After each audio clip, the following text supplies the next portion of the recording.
Adrienne here, Associate Teaching Professional here at the Mississauga Golf and Country Club.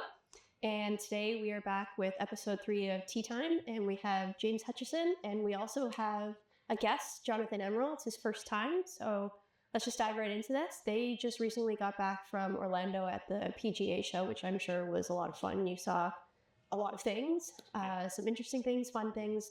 Do you want to just dive right in and talk about what you learned, what you liked, what you enjoyed, fun things like that? Whoever wants to go first. Yeah, I guess I can start. First and foremost, I just want to thank, obviously, James and Adrienne and the whole staff for being able to allow us to go. And it being my first one, it was an unreal experience, to say the least. Got to see a lot of different things, not only just a teaching coaching summit, but PGA floor, like the PGA Show floor, AGM and all that stuff. And yeah, it was just a very informative trip. Long days for sure, but I had it myself with a really good time. And it was great to spend with some great colleagues. So there's lots to talk about, sure, between. Yeah, we'll get into some of the details of our trip, but yeah, it was really fun. It was my third time down to the show, so we went with Jonathan and Kyle Levitt also came down for more of the retail side of stuff. But yeah, like you can do so much down there. I think we packed our days pretty well. We did. So we spent 2 days at the Teaching and Coaching Summit, which is put on by the PGA of America. Mm-hmm. So they do it every other year, and they bring in all kinds of guest coaches and speakers, and not just people from golf, but like people from sports in general, right? Really inspiring people. So that was cool. We did 2 days of that. Yeah. And then we did what's called Open Forum, which is kind of a less formal thing put on by Chris Como. So if you know that name, he's Tiger Woods' former coach. He also coaches Bryson DeChambeau these days. So like super smart guy. He knows a lot of super smart people, and he basically puts them all in a room and they argue with each other for 4 hours. So that's pretty fun. It's learning.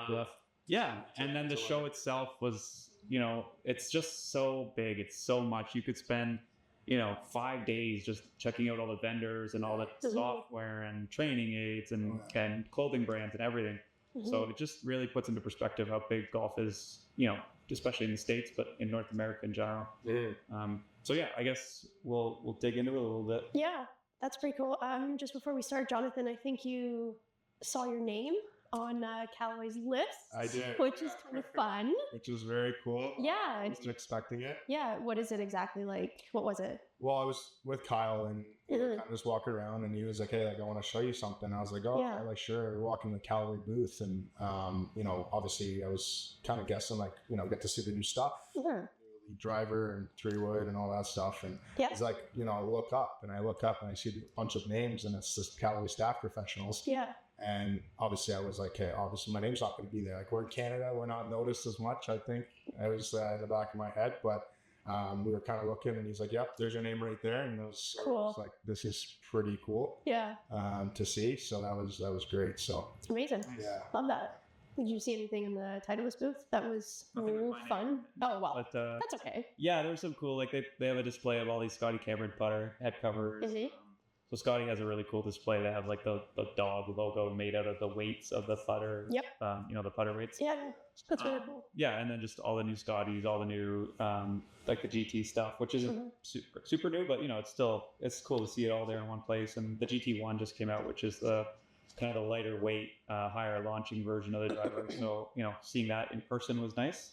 Cool. We didn't hit any of it at demo day because it was too cold, but yeah, fair. It was cool to see. Yeah. Good. Yeah. Awesome.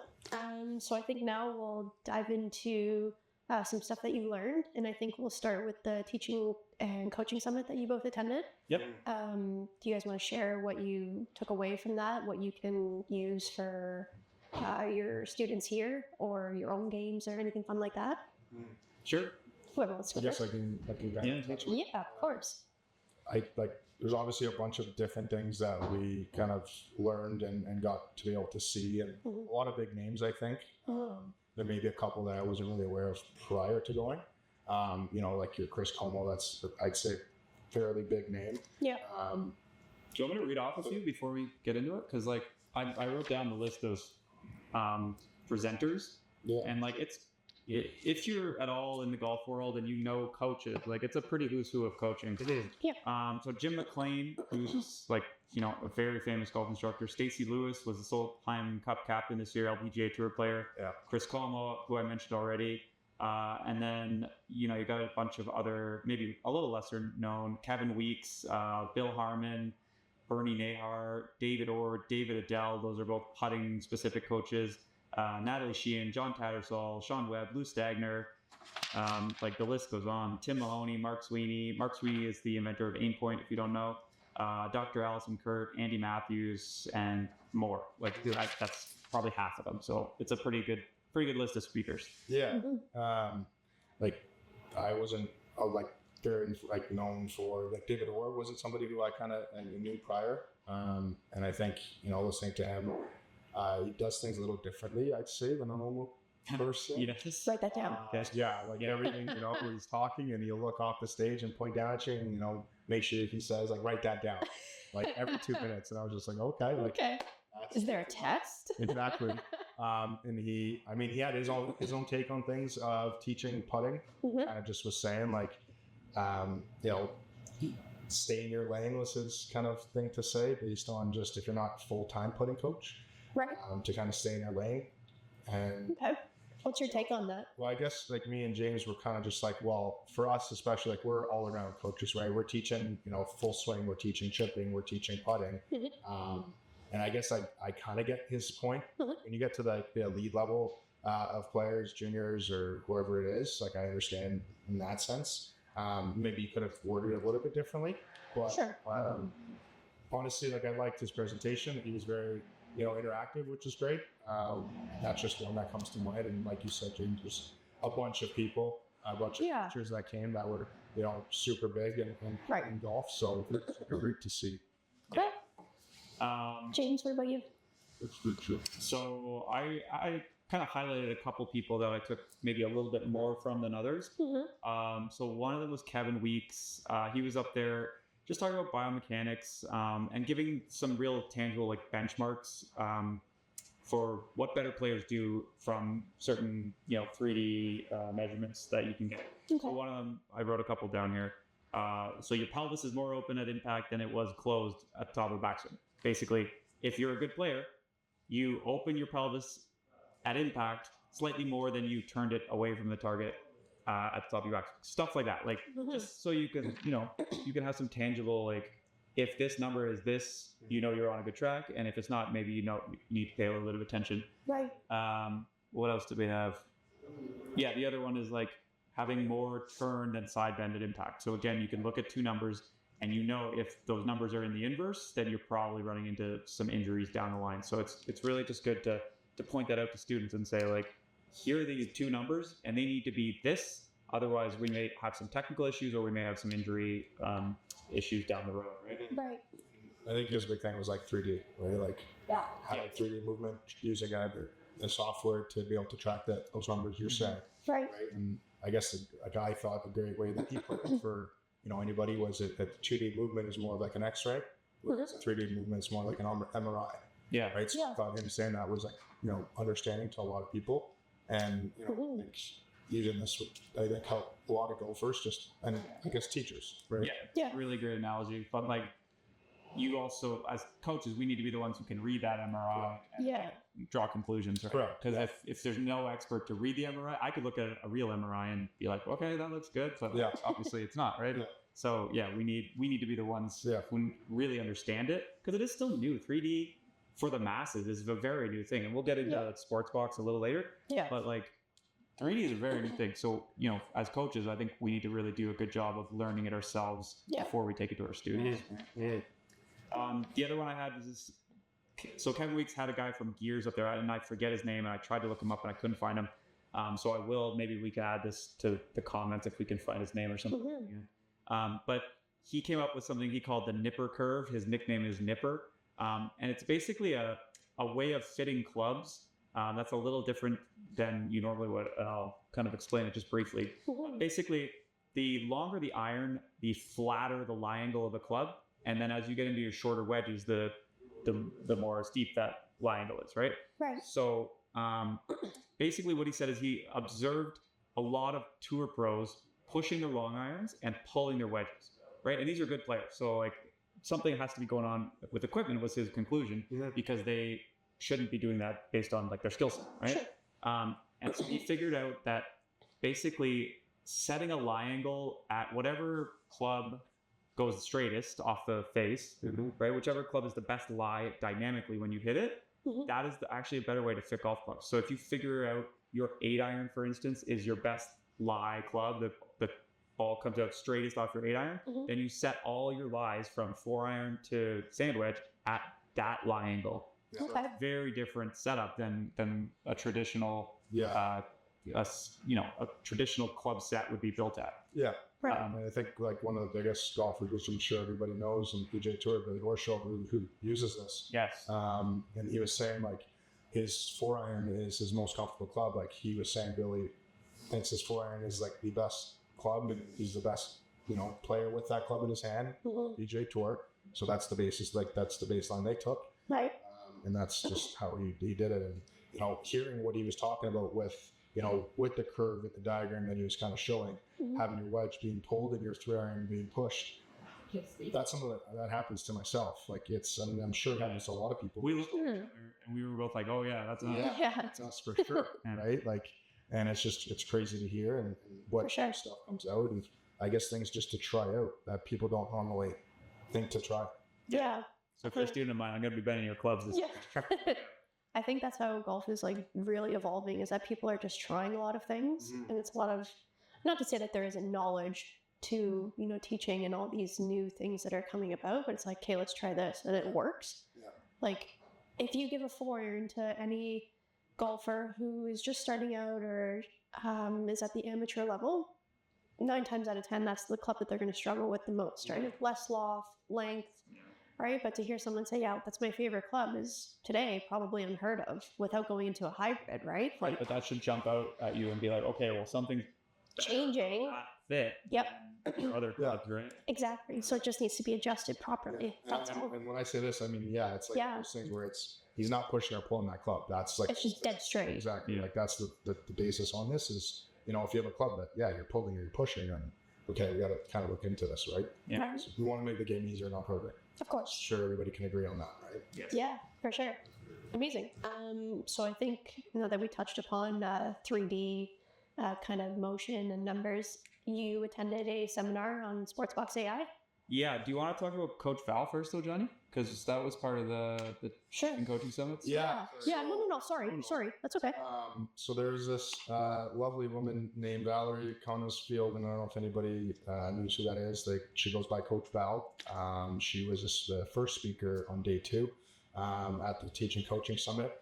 Very lively, very energetic right in the morning. Morning coffee didn't hit quite yet when she came out, but she got everybody up and dancing and just very energetic, which I think is great. Cool. Kick it off. Yeah, it was very cool. Yeah. She was the LSU coach for, I think, over 20 years. UCLA. Or UCLA? Yeah. UCLA coach for, Yeah, here, I wrote her credentials down because I can't remember things. I think it's with...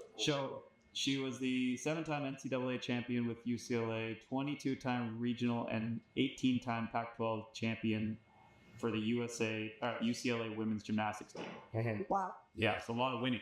Yeah. A lot of winnings. She's good at what she does. Yeah, if you ever have the chance to meet her, like, I wish I could go up there and kind of introduce myself, but she's a one-of-a-kind person, just from listening to her. Yeah. Actually talking with her. But she kind of said a few things that I think resonated with me. Yeah. And I think it pertains a lot to golf. But she said success is a peace of mind, knowing you've done your best. I think that's like a big thing for golfers, because a lot of people think it's all about winning, when really it should be about success and just what's being achieved to pertaining to you, and then just winning. Yeah. Having goals, and just as long as you're hitting those goals, it's kind of it's a win. It's a win, right? Like it doesn't have to mean you have to win the tournament or win a match with your buddies, which is good. And I think another thing for coaches, she said, to be a successful coach is to build trust. And I think that's big in our industry, and I'm sure a lot of industries, but us in particular, trust is a lot with other students. Of course. You know, that first time is getting to know them, making sure they feel trusted with us, be able to, you know, give them feedback and criticism. Like right away, people get criticism and they're kind of getting like a shell almost with something like that. And I think building that trust is very important. But yeah, she was amazing to hear. I'm sure you can agree. Like it was. Yeah, can I jump in? So Yeah. The part of building the trust that really resonated with me is she talked about listening with your eyes. And all that means is like when you're listening to someone, look at them in the eyes and look between the lines. Like, because oftentimes they'll be saying one thing, their face or their body language will show another thing, right? So really like making sure that your phone's away and silent and you're really paying attention, not just listening to their words, but like, you know, their body language as well. Yeah. And then, you know, if you can really listen to them, then you can understand them better. And then that trust starts to build, right? Yeah. So, and this is all in the context of the scandal that happened, right? So in, I was going to mention. forget the year, but 2018. 2018, thank you. So the gymnastics scandal, sorry. Team USA gymnastics. Yeah, what was the guy's name? I forget the doctor's name. It was a Netflix documentary as well, right? Yeah, the doctor. Larry Nasser. So Larry Nasser, he abused I don't know the number. I think it was 500 total gymnasts, not all by Larry Nasser, but Kayla Ross was the one that was coached by Coach Val, and she came forward. And so all this stuff was happening, and they ended up winning the championship that year, which is neither here nor there. But the reason she brought it up is because Kayla, the gymnast, felt comfortable enough to go to the coach, and they had that relationship, right? And so she could bring it forward because she built this foundation of trust between them, right? So something huge like that doesn't come to light unless you have that relationship with that student. Yeah, of course. Like at the beginning, or prior to that, she was a very quiet, reserved kind of person. Yeah. She should mention, like, she came into her office one day and started just chatting, and she just let her chat because it wasn't normal for her, so she wanted her to get everything out. That's what she kind of mentioned it. And another big thing like that was kind of eye-opening was, you know, this came to light and they dealt with it as a team. They met with each other. They made sure they communicated with each other. And a lot of coaches called Coach Val and was saying, like, what are you doing? Like, this is mid-season. Like, why are you doing this? You're distracting, you know, not only your own team, but other teams, right? Sure. And that's the year they ended up winning the championship, which is pretty remarkable. So, you know, kudos to her and all that she did. And yeah, it must have been a tough time. Can't even imagine. Couldn't imagine listening to this. I was just like, this is some hard stuff to deal with. For sure. Yeah. Hopefully, you know, obviously we never want to deal with anything like that. But having those relationships with our own athletes, I think is huge, right? Like, it's for like just everyday little things. You know how they think, and you can communicate better with them, and you know, you just help them better. Yeah. It doesn't have to be to that extent of things, right? Yeah. Sure. Just having that trust to be able to just talk and they can be a bit more honest and open with you, and you can help them the best way you know how. When we ask them to do something in their golf swing, maybe they're comfortable enough to push back and say, I really don't like that. Or, you know, can we try a different way, right? Yeah. It's a more like For sure. application of that relationship. 100%. Yeah. James, you sat in on a Sportsbox AI seminar. Do you want to just briefly share what Sportsbox AI is? Maybe you can talk about the kinematic sequence and some of the data that it provides. Sure. So yeah, Sportsbox is an app that we use. It's new. It's fairly new, but it's been out for I think 2 or 3 years. But we got it last year at the club. Yeah. And yeah, the course I went on is just teaching us how to use it better and more effectively, and you know, bring it to our students a little bit easier for them to understand and stuff like that. Sure. So basically, it's an app that takes video. It takes 2D video and it turns it into 3D.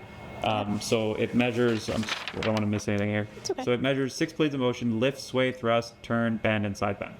Okay. So lift up and down, sway forward and back from the target, thrust towards the ball and away from the ball, right? And then we've got turn, which is like, think of your torso turning away and towards the target. Bend, which is like your torso folding forward or back.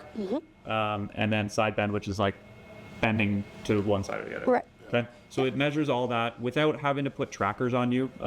Like, so most 3D systems up until very recently, you need to wear something, or you need to have wires attached to you, which is all very intrusive. Makes you swing maybe differently, right? Sure. So this app, I can take a face-on 2-dimensional video, pull it into the app, and boom, there's all your 3D data. So it's pretty cool. All you need is like the player's height and what club they're using, and then the AI system just kind of figures out the rest based on the context cues from the videos that you're given. So yeah, really, really powerful stuff. Like we don't have time to go into like Of course. deal. Yeah. If you want to know about like kinematic sequence, was that what you asked? Yeah, if you just wanted to share what it is, basically what happens throughout the swing, just so people can kind of understand what the body's kind of doing. Yeah, sure.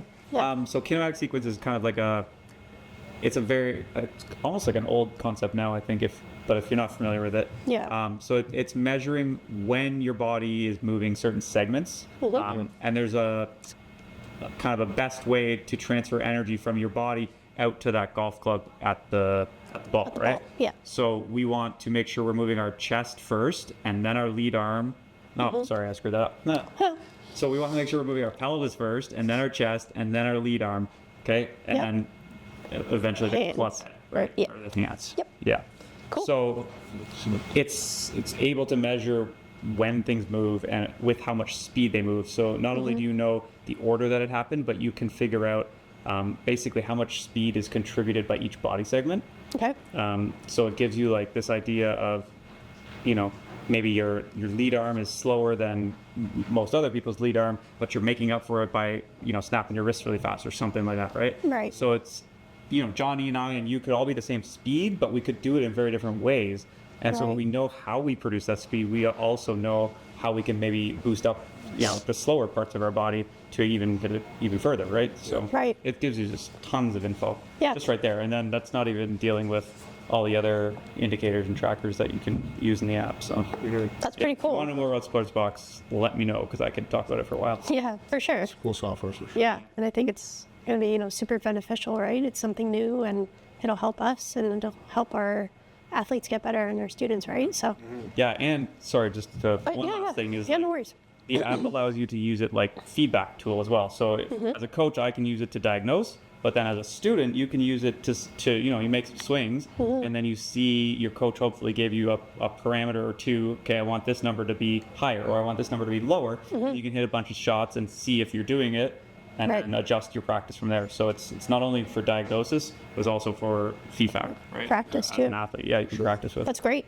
And Awesome. you can take video on course, which is also cool because nobody gets actual swings on course. With Right, 3D. so it could be different on course than what you're doing on the range. Correct. Yeah. Awesome. Amazing. Yeah. So I think we'll go to Jonathan now. You attended the retail AGM. Yes, I did. Awesome. Did you want to share a couple things that you learned while you were there? Yeah, I mean, it was pretty cool, honestly, to see it all. I think just in the whole trip in general, being able to see teaching, coaching, AGM, and also kind of the floor side of the PGA Show. But AGM, they had different pathways you can do. Okay. I kind of chose leadership for the most part throughout the day. And, seeing the amount of retail managers or merchandisers there are in the industry is mind-boggling in itself. But, Right. I think just sitting in, and the first one kind of was for me was the most beneficial, I think, by a lady, Lorraine Ellis Vian, who works at Beaucaire Country Club. She's general manager. Nice. And hearing her thoughts and stuff, being in the industry for so long on leadership and mentorship and managing a team, I just found it very beneficial for myself. But just seeing the different things that go into a professional shop and how to merchandise the merchandise, I guess you can say. Sure.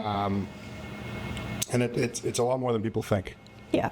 To be able to cater to membership, cater to guests, Yeah. and try to figure out what they want. Yeah, it's not just buying. We have tons, like our diversity at the club is pretty high, right? Exactly. Tons of different people and ages and skill levels and all that stuff. Right? Exactly. So attending this, kudos to Kyle Levitt because the job he does is insane, and it's a lot more than people think. Yeah, it's not just buying like the most popular stuff you see the guys and girls on tour wearing, right? Like someone's wearing an Adidas polo or a Peter Millar polo. Yeah, we need this. But our members are whoever is shopping in our professional shop may not like it the same way, right? Yeah, it's just just once you walk in the shop, to feel that welcoming kind of area and feel the warmth from it, and to be able to go around and see what catches your eye, what you like, and buy this and buy that. And, right. Yeah. It's not having an all black pro shop. Exactly. Having different colors in there, right? So, for sure. The day itself, I think, was really good to see. Yeah. Was there anything that she mentioned about like leading her team or managing her team that kind of stuck out to you? Like any key points that you're like, wow, this is something that I can use for myself and our team back home? Yeah, I think like a big thing was communication. I think for any team, communication is very key. Making sure everybody's on the same page. Did she do that? Sorry, did she do that with like a specific medium? Like, is it email communications? Is it, we use WhatsApp here at the club? Is it, or was she just like in general, you just need to communicate a lot? I think in general, right? Like, I think it's different for every team around the country or around the globe. However way you can kind of, implement it, it's the way it is. But she was just saying more so just being able to communicate, because I feel like that's something that a lot of people, managerial side or even whatever leadership, they tend to lack on as things get busier.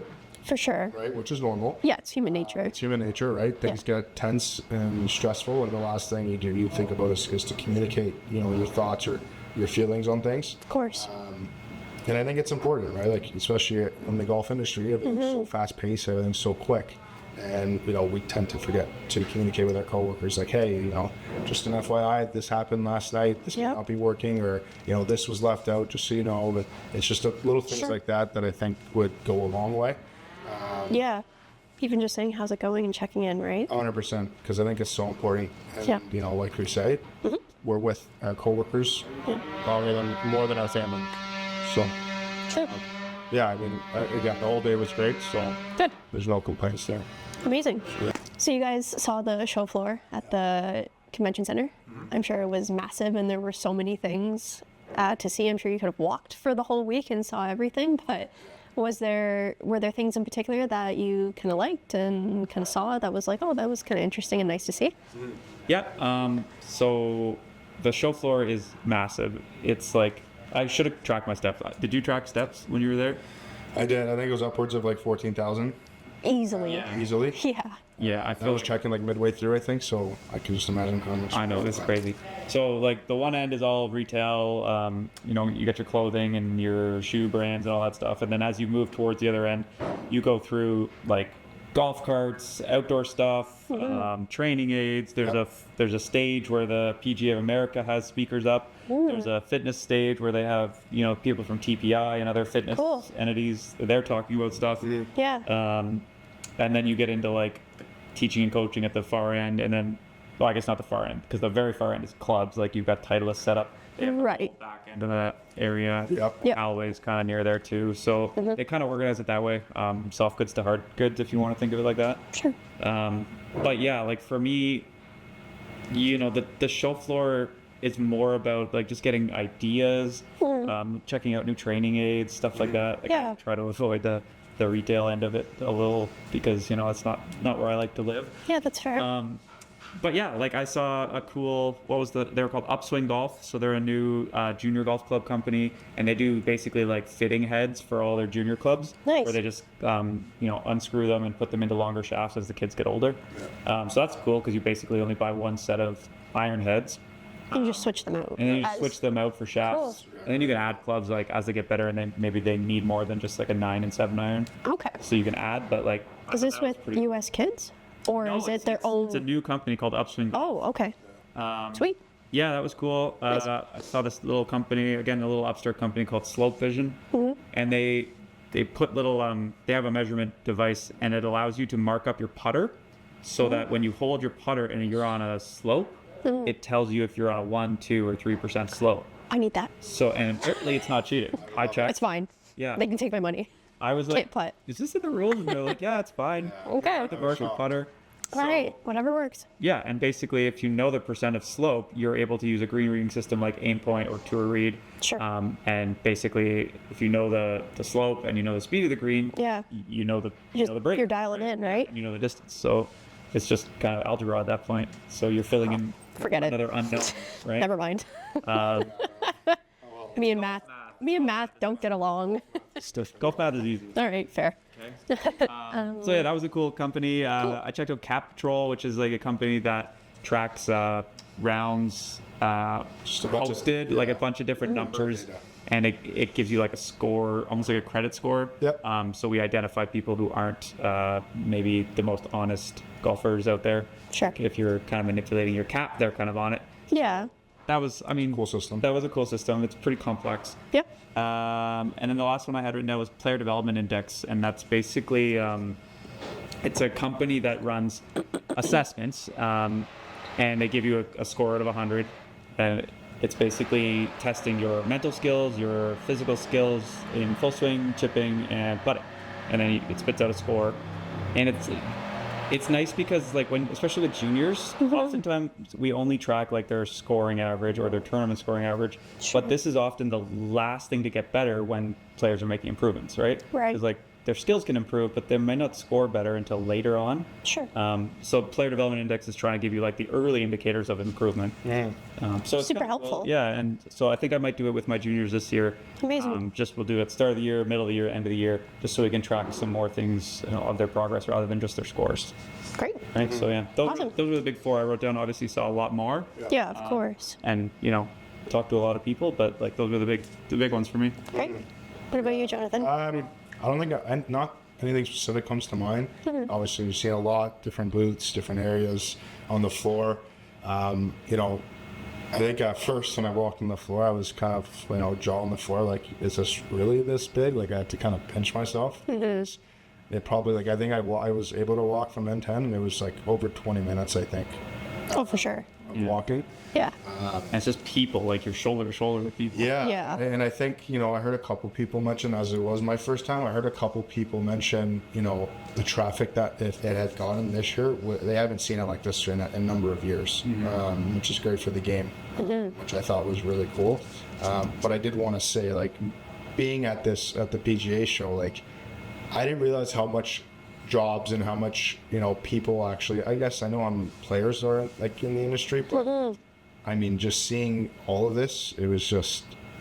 There's so many people from all over that come to this one event every year to learn and to network and all the fun stuff, right? Yeah, like it truly is remarkable. But yeah, I mean, as far as the floor, I went to, with Kyle for, purchasing and this and that, whether it was shoes or whether it was FootJoy or Johnny hats or things like that. Exactly. We just went to those and kind of was able to see Grayson was another big one. Can't really say much on it right now, but it's a brand we got to be able to look at. And Secret things coming. Yeah, I mean, they have a few, possibly a few cool things that might come to light. So we'll see about that. But I mean, like you said, like there's so much to see, and For sure. I got to see a bunch. So Good. yeah. Awesome. And I heard you guys got to play a bit of golf in the freezing cold. Oh yes. I heard it wasn't exactly Florida weather for you, unfortunately, but 6-degree weather. I forced Johnny to go because I had to, and he didn't. But come on. we made it. We finished. So. Good. Was not prepared. Physically was not prepared. Just a bunch not prepared. And Yeah. still recovering. But we got to play Disney Magnolia, which was the first day we got there on the Saturday. That was pretty good. And that was Yeah. nice. It was, It was like nice. 22 degrees. I was wearing shorts, and I was telling James, like, I haven't worn shorts in like 5 years. This is pretty cool. Yeah. Amazing. Be able to wear shorts. But yeah, no, that was really good. And it was. We paired with a guy from Cambridge. Yes. It was pretty. Small world. Small world. The odds were kind of there, and Cambridge, and Amazing. with him, another gentleman from Illinois. Nice. His wife is just walking the course. Yeah, it was fun. I liked it. Yeah. Awesome. Yeah, swing the sticks, Good. kind of break up the long winter we have. Yeah, for sure. So, Amazing. Do you Yeah. guys have anything else that you want to share, or is that kind of it? No, I mean, I want to go back again because Yeah. so much to learn. So and much- so many yeah. people to Yeah. see and talk to. like I was saying, like if I could go back every year, I 100% would. And if you ever get the chance, don't know if you have the opportunities, but if you ever Yeah. do, You should go. you should go. Okay. Right? Like, yeah, it's definitely one of those things you should put on your bucket list and get it checked off. So, Awesome. All right, guys. So thank you, Jonathan, for coming on the show and sharing your experiences at the show in Orlando. And James, thank you as always for hosting with me. And it's great that we get to do this together. And thank you all for watching. And we will see you in a couple weeks for episode 4.